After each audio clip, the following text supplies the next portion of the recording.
आज हम एक बहुत ही जरूरी विषय पर बात करने जा रहे हैं। छात्रों के जीवन पर मोबाइल फोन का प्रभाव।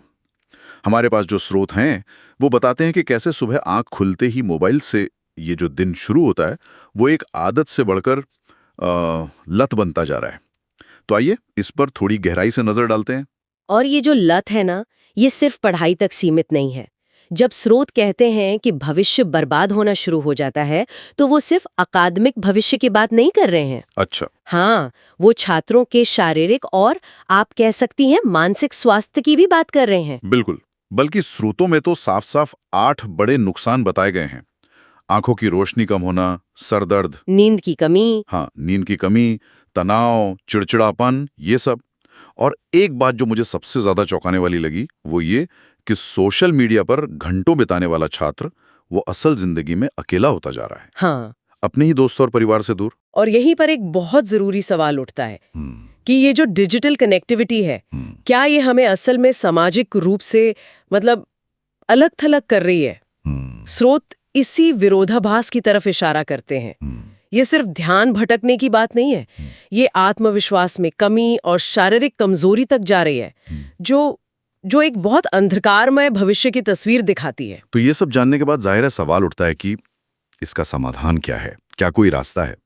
अच्छी बात यह है कि हमारे स्रोत कुछ ठोस सुझाव भी देते हैं। हाँ बिल्कुल। उन्होंने 5 जरूरी सुझावों को लिस्ट किया है। और सबसे पहला है मोबाइल इस्तेमाल का समय तय करना, एक लिमिट सेट करना। एग्जैक्टली।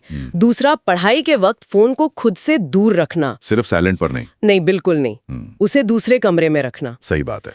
तीसरा है सोशल मीडिया का उपयोग सीमित करना। चौथा, खेलकूद और व्यायाम को अपनाना। और 5वां, जो शायद सबसे जरूरी है, वो है असली दुनिया से जुड़ना, स्क्रीन से नहीं। बिल्कुल। और अगर हम इन सभी सुझावों को एक बड़े नजरिए से देखें तो मूल विचार संतुलन बनाने का है। बैलेंस। हाँ, बैलेंस।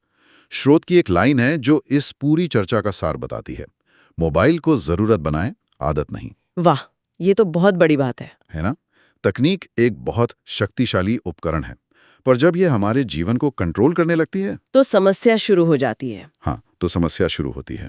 असली दुनिया के जो अनुभव हैं और किताबों से दोस्ती, उसकी जगह कोई भी स्क्रीन नहीं ले सकती। तो इसका मतलब तो ये हुआ कि भविष्य मेहनत से बनता है, मोबाइल से नहीं। यह एक सीधी और स्पष्ट चेतावनी है। बिल्कुल।